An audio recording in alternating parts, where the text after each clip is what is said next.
రాజేంద్రనగర్లో ముఖ్యమంత్రి రేవంత్ రెడ్డి మాట్లాడుతున్నారు. ఇప్పుడు లైవ్ ద్వారా చూద్దాం. ఇవాళ అవన్నీ మాయమైపోయినాయి. అందుకే మళ్ళీ వ్యవసాయ శాఖ మంత్రి గారికి నేను సూచన చేస్తున్నా, వ్యవసాయ పనిముట్లను రైతులకు అందించి మంచి పంటలు పండించడానికి అవసరమైన కమర్షియల్ క్రాప్స్ను ప్రోత్సహించాల్సిన అవసరం ఉంది. ఎందుకంటే వ్యవసాయం లాభసాటిగా కావాలి. వ్యవసాయం వ్యవసాయ కుటుంబంలో నలుగురు ఉంటే ఒకరు కుటుంబాన్ని చూసుకోవాలి, ఒకరు వ్యవసాయం చూడాలి, ఒకరు ఉద్యోగం చేయాలి, ఇంకొకరు వ్యాపారం చేయాలి. అప్పుడే ఆ కుటుంబం ఆర్థికంగా నిలబడుతుంది. అప్పుడే రాష్ట్రం అభివృద్ధి పదం వైపు నడుస్తుంది. రాబోయే 10 సంవత్సరాలలో తెలంగాణ ఎకానమీని $1 ట్రిలియన్ ఎకానమీ చేయాలంటే వ్యవసాయం లాభసాటిగా మారాలి. రైతుల పెట్టుబడికి 2 లాభం వచ్చినప్పుడే తెలంగాణ రాష్ట్ర ఆర్థిక వ్యవస్థ అభివృద్ధి పదం వైపు నడుస్తుంది. మరి తెలంగాణ రాష్ట్ర ఆర్థిక వ్యవస్థ అభివృద్ధి పదం వైపు నడపాలంటే పరిశ్రమలు పెట్టే వాళ్ళకి సబ్సిడీలు ఇవ్వడమే కాదు, పరిశ్రమలు పెట్టే వాళ్ళకి భూములు ఇవ్వడమే కాదు, వ్యవసాయం చేసుకుంటున్న పేద రైతులకు కూడా సబ్సిడీలు ఇవ్వాల్సిన అవసరం ఉంది, ఇన్సెంటివ్లు ఇవ్వాల్సిన అవసరం ఉంది, టెక్నాలజీని బదిలీ చేయాల్సిన అవసరం ఉంది, సాంకేతిక నైపుణ్యాన్ని నేర్పాల్సిన అవసరం ఉంది. ఈరోజు టెక్నాలజీలో AI టెక్నాలజీ వచ్చింది. రైతుకు తెలీదు పాపం, 2 ఎకరాలలో ఒడ్లు పండిస్తే మొత్తానికి యూరియా చల్లుతాడు. కానీ ఎక్కడ సమస్య ఉందో అక్కడనే చల్లగలిగిన సాంకేతిక నైపుణ్యాన్ని తెస్తే ఎరువుల బాధ తప్పుతుంది, కలుషితమైన ఆహారం తగ్గుతుంది, భూమి సారవంతమైన నేలగా ఉంటుంది. ఇట్లాంటి సాంకేతిక నైపుణ్యాన్ని కూడా ఈరోజు వ్యవసాయ శాఖ నేర్చుకోవాల్సిన అవసరం ఉంది, రైతులకు నేర్పాల్సిన అవసరం ఉంది.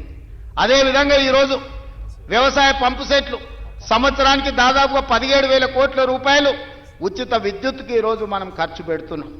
ఇవాళ అదే సోలార్కి మనం మారిపోతే సోలార్తోని మీ వ్యవసాయం ఉచితమే కాదు, మీరు సోలార్ విద్యుత్తు ద్వారా నెలకు 2,000, 3,000 మా ఆడబిడ్డలకు ఆదాయం వచ్చేటట్టు విద్యుత్తు శాఖకు సంబంధించి ఉప ముఖ్యమంత్రి గారు ప్రణాళికలు చేస్తే రైతులు సిద్ధంగా ఉన్నారు. దానికి అవసరమైన పెట్టుబడి మనం పెడదాం, కొన్ని వేల కోట్ల రూపాయలు. 5 సంవత్సరాలు ఈ రైతులకు లాభసాటిగా ఉంటుంది.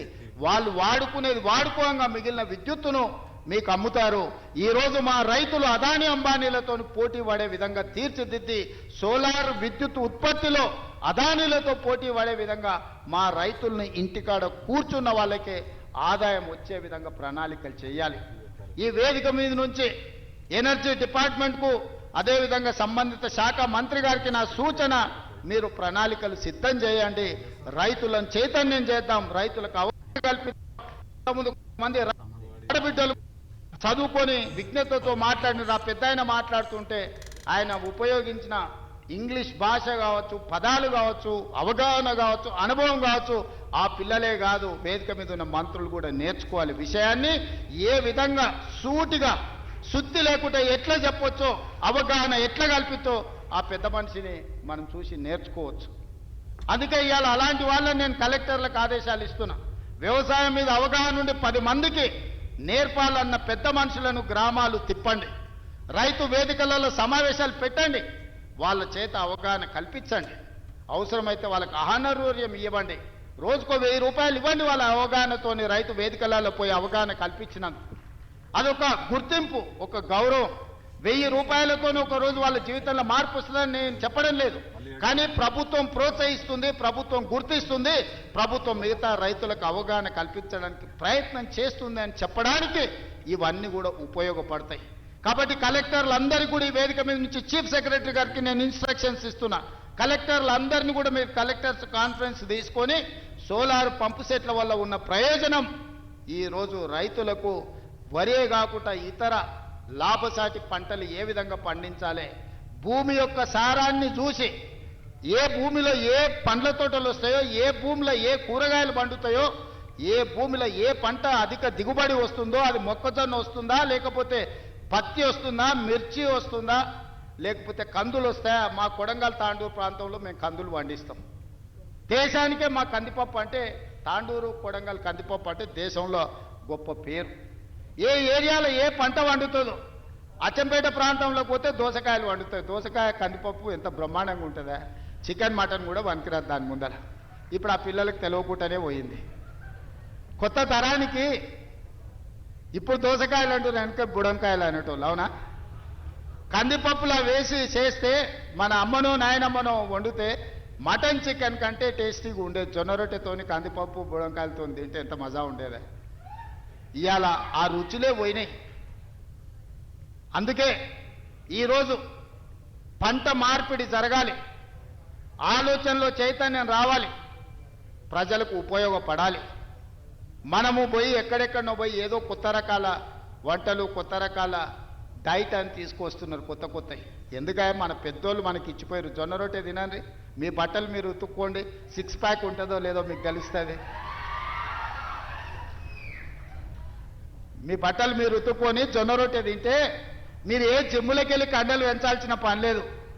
ఆటోమేటిక్గా మీరు 6 ప్యాక్ తయారవుతారు.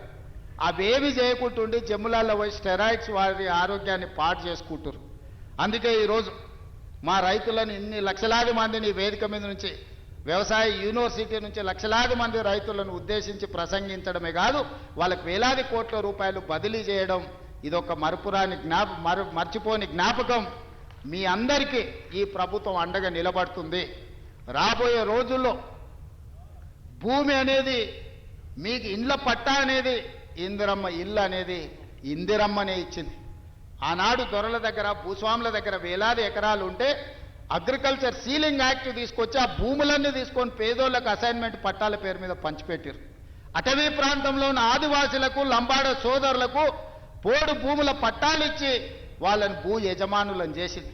ఇల్లు లేనోళ్లకు ఇంటి పట్టా ఇచ్చింది, ఇల్లు కట్టుకోలేని వాళ్ళకు ఇందిరమ్మ ఇల్లు కట్టించింది. డబుల్ బెడ్రూమ్ ఇల్లు అన్నాడు. ఎవరికన్నా ఇక్కడ ఉన్న పేద రైతుకు డబుల్ బెడ్రూమ్ ఇల్లు వచ్చినాదే.